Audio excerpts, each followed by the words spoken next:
10 vjeçare dhe në një farë momenti edhe në mënyrë të pa kufi, tani kanë arritur në leje 1 vjeçare, 2 vjeçare dhe japin ose gati në të skaduar ose të skaduara dhe parabolën do të thënë parat që paguan çdo pensionist për sa i përket çdo person për sa i përket lejes së qëndrimit nuk i merr dot më mbrapsht, digjen. Do të thënë, nëse unë paguaj për lejen që kam 1 vjeçare që më doli, paguaj 300 euro apo sa paguaj. Ashtu, unë para se e marr lejen gati më skaduar, do të thënë, dhe duhet bëj kërkesë për lejen e re. Do të thënë, këto para vjen në favor të muchos. Kjo është një çështje shumë serioze. Po kështu kemi shtruar edhe problemin për sa i përket bashkimit familjar. Për shembull, një djalë apo një vajzë që është në Greqi, që do të martohet me një djalë apo një vajzë në Greqi, apo do të bjerë prindrit në Shqipëri, apo do të bjerë dhe prindrit, nuk i bën dot këto punë sepse nuk ka dokumentacion, nuk mund ta bjerë në Greqi personin nga Shqipëria, sepse nuk ka leje. Edhe kjo bëhet me pengesa ligjore. Dhe këtu ka ndikuar patjetër ai ish ministri. Ishte një lajm që qarkulloi këto ditë për lehtësira për marrjen e pasaportës. Nuk e di konkretisht, por neve, siç ta thash, kemi vajtur tek Nea Demokratia, kemi dërguar memorandume për këto probleme dhe përpara rreth 1 muaji unë kam vajtur përsëri atje vetë personalisht dhe nëpërmjet kësaj zonjës që thash, të drejtave të njeriut, jam takuar dhe me ministrin e emigracionit, i cili Plevri quhet e ka mbiemrin e tij, i cili më priti mirë e vërteta, më tha që disa nga çështjet tuaja i zgjidhën, më tha mua, domethënë sepse e vërteta kishte zgjidhur, kemi pat një problem për sa i përket lejeve të punës për të marrë për specialistët që merren me këto që ngrën mallrat nëpër makina ato klarkun që i thon.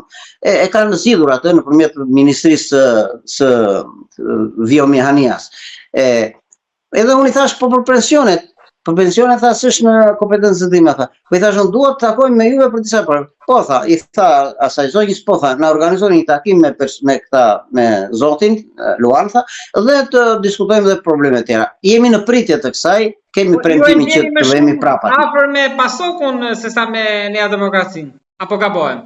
Shiko, neve e para njëherë ne jemi shoqata të cilat jemi jo politike.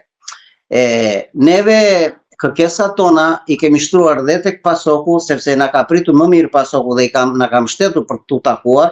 Për shembull, unë kam kërkuar takim fjalavjen dhe zonjës Konstantopoulou, e cila ka një parti parlamentare, që nuk më përgjigj fare.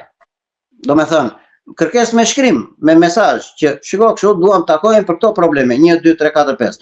Nuk u përgjigj fare. Do me thënë, ne nuk, edhe atia, për shembull, është një që ka një parti ekstra të djathtë, ja harrova emrin tani. Jemi drejtuar dhe atij për takim. Do me thënë, ne nuk kemi vënë tabela që kemi vetëm këtë. Ne jemi përpara jemi drejtuar dhe nuk na janë përgjigjur. Por tani, për shembull, nuk këtu kemi gjetur shtegun që na presin. Dhe me Nea Demokratia tani në Vlorë që po flasim bashkë, sa të kthehem, do vazhdoj kontaktet e mia me zonjën Naçu, siç ta thash të Nea Demokratisë. Biles kam përgatitur, e kam bërë gati, e kam redaktuar dhe me avokatër, kam bërë një kërkesë që të takojmë me stafin e kryeministrit, sepse ministri e punës është katheti, do të thënë katheti do thotë që është vertikal, nuk na pranon, nuk do që të merret me këtë punë. Kështu që unë kam bërë gati dokumentin që t'ia dërgojmë kryeministrit, stafit të tij, personit përgjegjës pranë kryeministrit grek, Mitsotakis. Duke parë si jashtëmi fryma e Mitsotakisit për këto probleme. Nuk ju dëgjova mirë se. Si është fryma e kryeministrit? A është pozitive duke parë nga jashtë? Shiko, e vërteta është këtu se kjo çështje ka të bëjë më tepër me vullnetin politik, që ta kuptoni më qartë juve. Do me thënë, deri tani, e vërteta është që qeveria nuk ka vullnet politik. Qeveria në tërësinë e saj. Sepse, që t'ju bëj të qartë, ky ligj për shembull që flasim, është modifikuar 2 herë.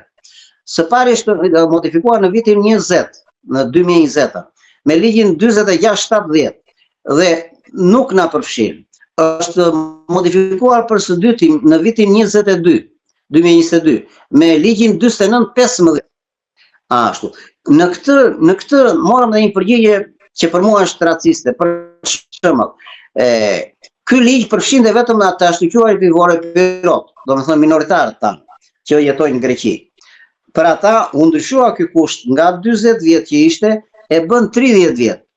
Atyre nga sot e tutje u kërkojnë 30 vjet, nuk u kërkojnë 40 vjet. Pra, në qoftë se ju pranoni Dhe unë bëra një kërkesë. Deklarohej si minoritar, pra Vorio e Piriot, atëherë ulet kufiri.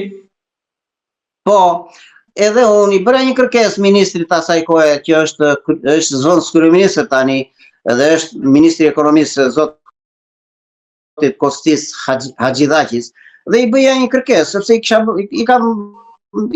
dhe nëpërmjet atij, duke qenë se i kisha bezdisur 1 herë, 2 herë, 5 herë, i thot ministrit, i thot atij shefit të sigurimeve shoqërore që të më kthej një përgjigje, dhe më kthen një përgjigje ai dhe thot, ky modifikim thot nuk ka lidhje me shqiptarët, thot, që kanë ardhur këtu mbas viteve 90, pavarësisht se kanë marrë pasaportën greke apo kanë marrë shtetësinë greke. Domethënë, kjo është një përgjigje që nuk i takon një vend evropian të jap një përgjigje të tillë, por i takon që të merren ta shqyrtojnë me seriozitet të punë, sepse në fund të fundit nuk është bëhet fjalë për ndonjë shumë kush e di. Kur Greqia për pensionet harxhon, për pensionet në tërësi harxhon rreth 900.000 euro. Kjo problemi ynë bëhet fjalë për rreth 10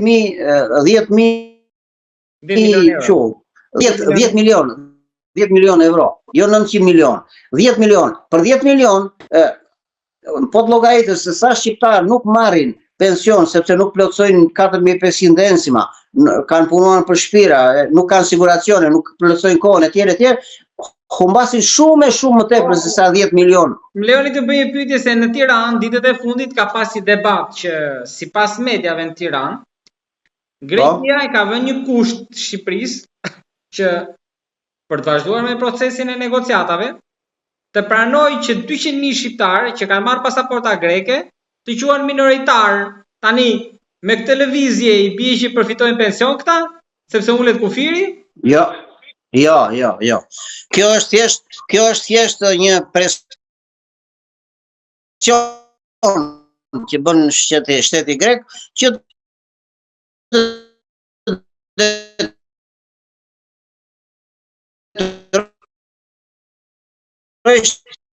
që të rriten disa kuota formalisht, do rriten këto të ke plotësuar 4.499, nuk merr pension, e ke të prerë këtë punë. Zotja Vaz, ju po luftoni në 2 drejtime, pra ju atje edhe qeveria shqiptare në krahun tjetër.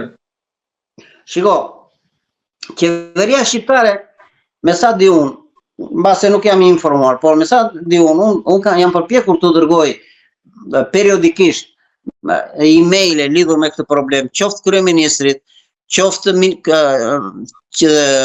kryetares parlamentit të parës Elizës së dyti Vërteta, qoftë atij Erion Braçes, qoftë personalitetet më të larta të shtetit shqiptar, qoftë presidentit, jo një herë po dhe 2 herë, asnjë përgjigje nuk ka marrë për këtë. Unë, si person dhe si shoqat. Domethënë, nuk na janë përgjigjur. Ata nuk e konsiderojnë këtë problem si problem të tyre, në kuptimin që ata bëjnë përpjekje për bashkimin e pensioneve, për atë marrëveshjen siç bën me Italinë. Për atë ka lëvizje dhe bëhen. Kurse ky është një problem që e vërteta është që nuk varet nga këta. Nuk varet, sepse është një problem i brendshëm i Greqisë, i takon sistemit shoqëror të sigurimeve shoqërore greke. Por një diskutim fjala vjen, po të jepej rasti, për shembull unë po të isha kryeministër, po të mi pera, si do ta diskutojmë me kryeministrin e tjetër, shiko, përveç këtyre tjerave, çfarë mos marrëveshje, më the tash e tjerë kemi. Kemi edhe këtë problem neve se ne juve shqiptarëve këtu edhe keni këtë ligj që u kërkoni 40 vjet, po si u kërkoni 40 vjet brenda 26 vjetëve, ku mund ta bëhet kjo punë? Mund ta shikoni. Biles, kjo mund të shikohet edhe në kuadrin që Shqipëria është një vend që po hyn është gati për të hyrë në Evropë. Domethënë edhe si vend evropian mund të bëhet dhe përjashtim, po të duan ata, nëse ata nuk duan ta ndryshojnë ligjin sepse mund të argumentojnë që ka shumë të huaj dhe po ta bëjmë ne këtë punë, duhet të pagojmë më shumë etj. Po mund të bëjë dhe një diferencim të kësaj natyre. Shqipëria është vend prosendaksi në Bashkimin Evropian dhe ne do bëjmë një përjashtim. Fjala vjen. Duke patur parasysh që kontributi i shqiptarëve këtu nga 90-ta deri më sot është nuk krahasohet me asnjë lloj komunitet tjetër këtu. Se vërtet kanë ardhur tani fjalë vjen 100 e ca mijë që janë të dekadave të 10 vjeçare të fundit. Mund të jenë realisht në Greqi për momentin. Sa shqiptar janë? Po. Që kontribuojnë. Sipas të dhënave të Elstatit, që është agjencia e të dhënave këtu që ashtu janë 375.000 shqiptar. Po, nga këta sa përfitojnë nga lloji pensioni që një variant është ky. Një variant tjetër është që thonë që janë rreth 765.000 gjithë të huajt, edhe shqiptarët janë rreth gjysma, janë shqiptar. Të gjithë të huajt, sipas të disa dhënave që kam marrë unë, janë rreth 765.000. Ashtu. Shqiptarët janë